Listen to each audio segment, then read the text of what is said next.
A special thank you to each of our subscribers who make this channel possible. Here's today's story. In a pivotal moment for Israeli-Palestinian relations, Israeli Prime Minister Benjamin Netanyahu is set to meet with U.S. President Donald Trump at the White House this Monday. This meeting comes at a critical juncture as indirect negotiations between Israeli officials and Hamas are underway, aiming for a U.S.-brokered deal that could potentially lead to a ceasefire and the release of hostages taken during the ongoing conflict. The backdrop of this meeting is a war that has persisted for more than 21 months, with mounting pressure on Netanyahu from both Trump and the Israeli public to secure a resolution that would bring home the remaining Israeli hostages. Despite the urgency, analysts caution that a ceasefire may not be imminent. Netanyahu, who was seen boarding his plane to Washington, expressed cautious optimism, stating, "I believe that the conversation with President Trump can definitely help advance this outcome, which we all hope for."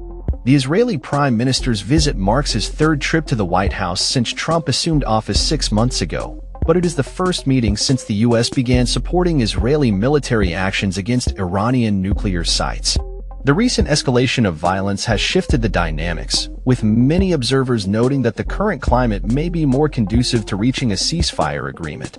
As the talks unfold, the Israeli public has shown significant support for efforts to secure the release of hostages, with large rallies organized to urge the government to finalize a deal.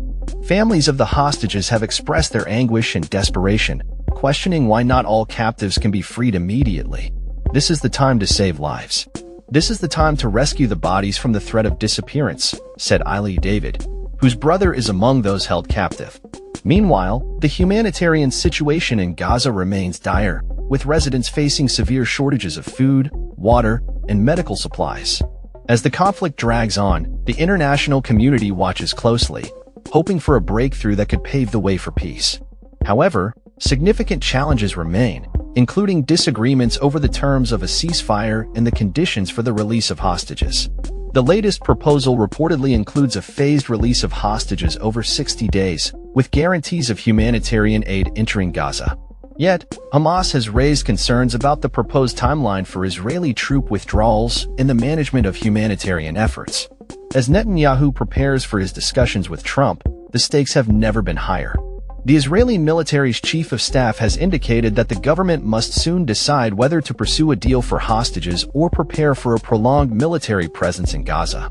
With public sentiment shifting toward a desire for peace, the pressure is mounting on both leaders to find a resolution that can end the cycle of violence and bring relief to those suffering on both sides of the conflict. That's all for this story. We upload videos every day covering many different subjects, so hit that subscribe button to stay informed. Thanks for watching.